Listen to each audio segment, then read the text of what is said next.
Hello again and welcome back to the History of Comics. My name is Paulo, and today I'm not going to be talking about anything particular that's historical. In fact, the comic I want to talk about was published less than 10 years ago, so it's hardly historical, but I thought I would show off a few of the strangest items in my collection. I'm primarily a superhero reader, so trying out something that might be considered alternative, whatever that means, is a bit out of it's a bit not out of character for me. But there are a few things that sometimes catch my eyes, and I want to give them a try. And they end up being a decent read, at least, like this one. A few years ago, I decided to pick this one right off of previews, sight unseen, didn't even flip through it, and it's called One Model Nation. This is a comic that was written by Courtney Taylor-Taylor, who is the vocalist of the Dandy Warhols, an alt rock band from that was popular a few years ago. I didn't really like their tracks; they were too pop for me.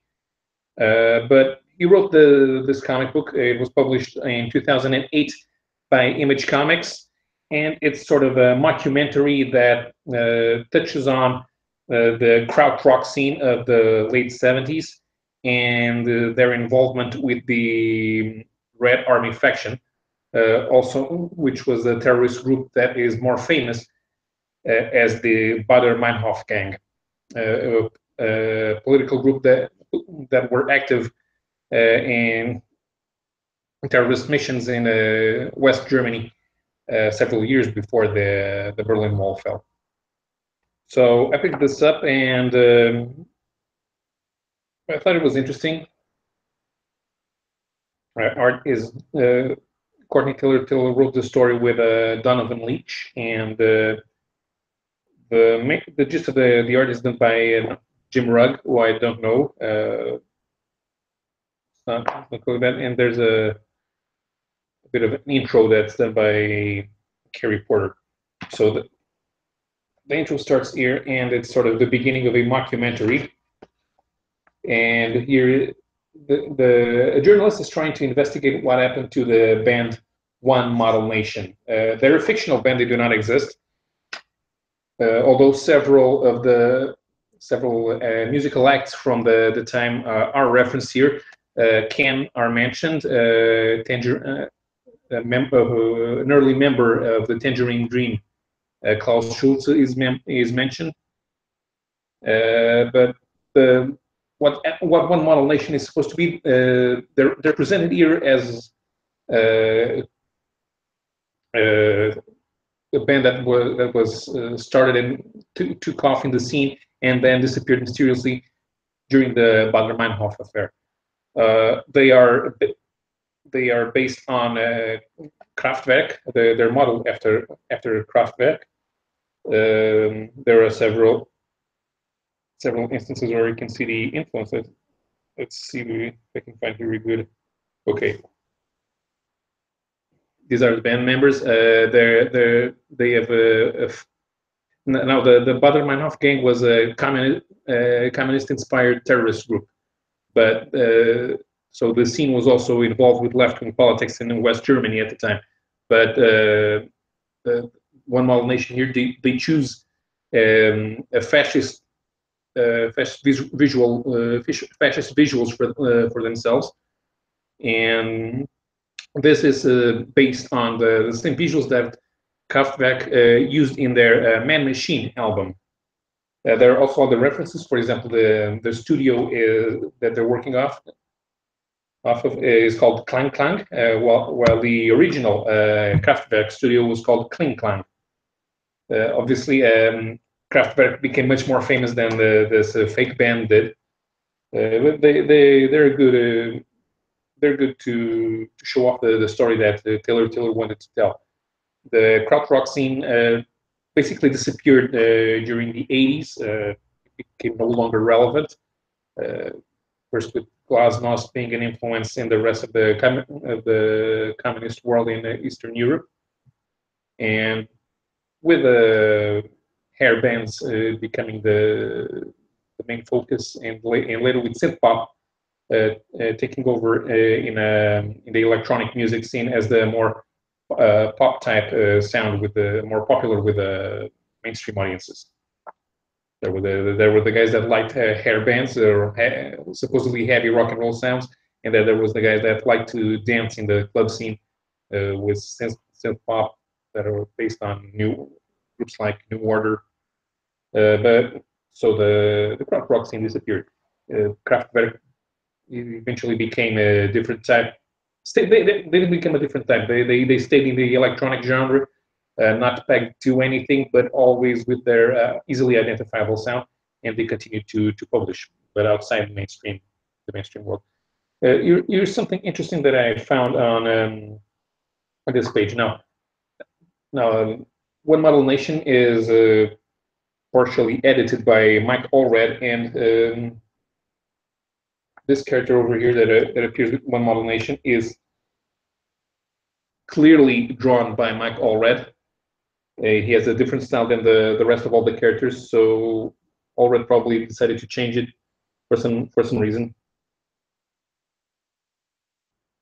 One of the members of the band there is basically the point of view character. He appears the band this band's for a while, so he goes back home to the village where his father still lives, but he then comes back, and he's the one that's supposed to be in love with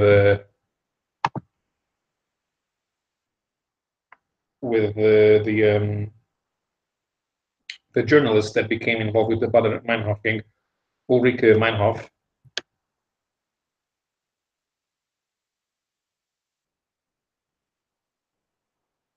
She appears in several scenes over here.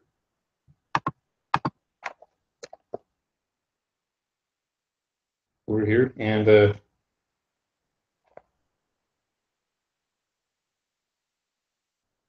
here's Andreas Baader, the main leader of the Red Army faction. And while this is sort of a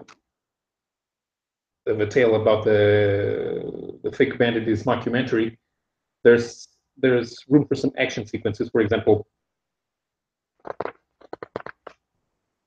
one of the members of the Baader-Meinhof Gang blows up a police station around here.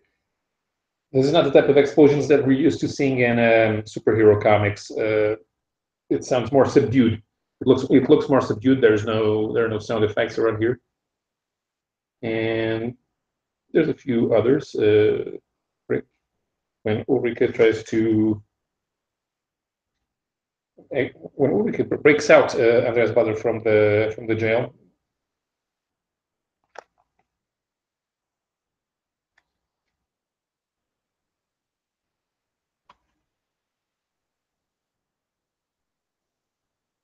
So there's not supposed to be a comic book where everybody talks. The Baader-Meinhof Gang was real, and they performed several terrorist acts in Germany. So Courtney Taylor-Taylor was going to portray them.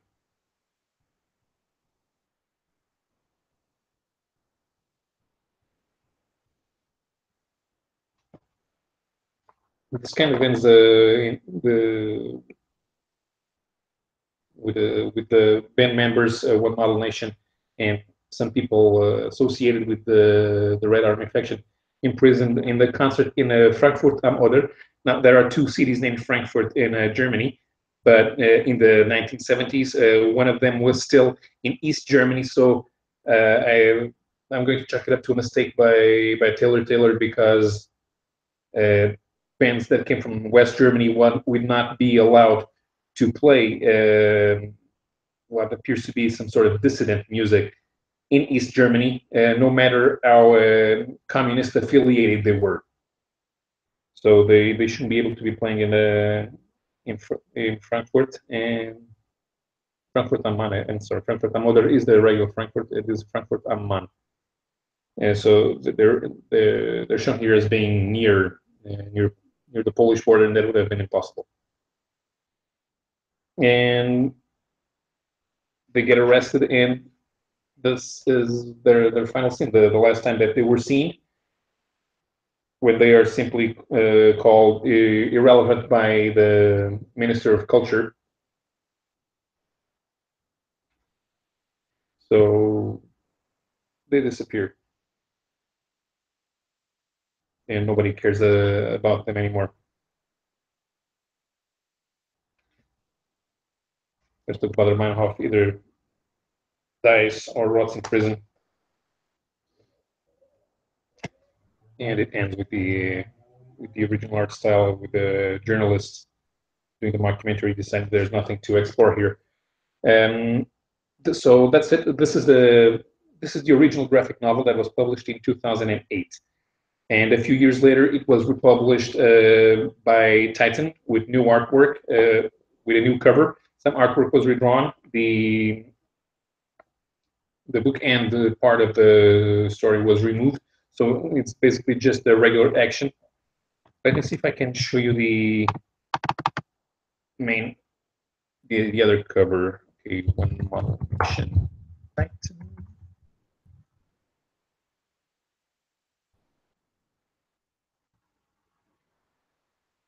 And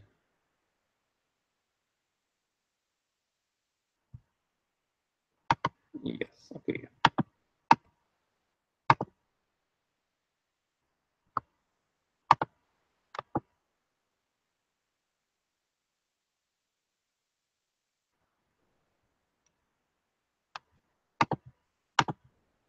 Let's share that screen.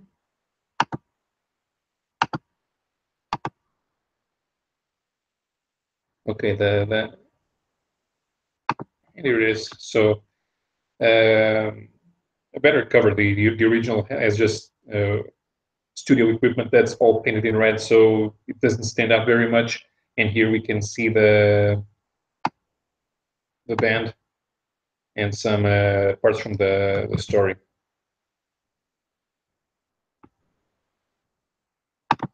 While this one is yeah, it's not going to call out any attention. So this is one of the oddball items in my collection. I'm probably going to just show you some art from around here. So there's a lot of talking heads, which is something that it's something to sound very attractive. But if you read the story, it'll be interesting enough, especially if you're interested in the music of the time period.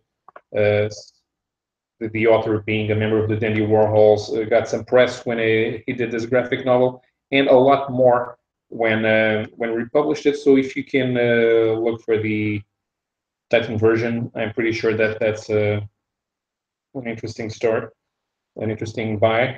But if you can find the original by image, at least you get the intro and the outro that were taken out of the reprint. So a shorter video now. I'm going to try to avoid doing long videos after the stuff that I did lately. I went over 1 hour on Planetary, and I almost reached 1 hour with Marvel: The Lost Generation. So I'm going to see if I can do smaller videos. And once more, I'm not really sure what I'm going to be doing the next week. I wanted to do a few hangouts with friends of mine. I'm going to see how that pans out. I haven't had time to get everybody on board, but I still want to go do some more mainstream stuff that is historical.